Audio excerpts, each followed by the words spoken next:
Cumhuriyet muhafızları katliamı, Manastır katliamı, Rabia katliamı, Nihda ve Ramses Meydanı katliamları hala hafızamızdadır ve binlerce kişinin ölümüyle sonuçlanmıştır.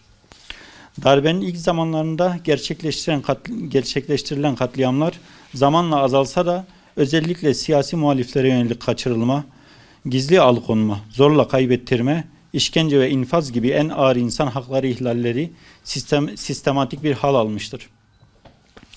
2016 yılında Mısır rejimi kaynakları tarafından cezaevlerinde çoğu İhvan ve diğer muhalif siyasi gruplardan tutuklu insan sayısının 40 binin üzerinde olduğu bilinmektedir. Birçok kişiye idam cezası verilmiş ve maalesef bu idamların bir kısmı ailelere bile haber verilmeden infaz edilmişlerdir.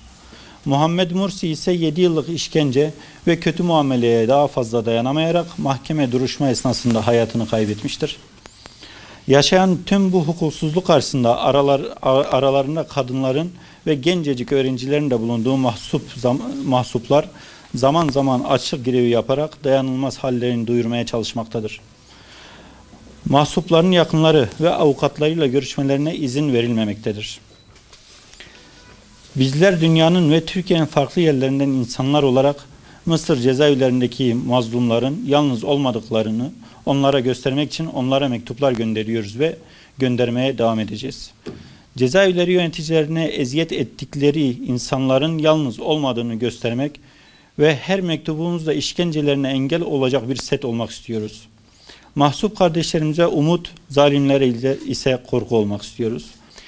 Yetkisi olan tüm yargı mercilerini, uluslararası mahkemeleri 2013'te yapılan katliamların sorumluları da dahil olmak üzere tüm işkencecilerin yargılanması için göreve davet ediyoruz.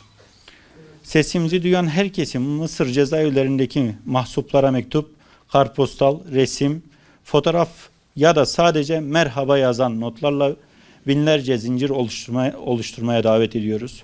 Mektuplarımız duvarları yıksın ve kardeşlerimiz özgürleşsin.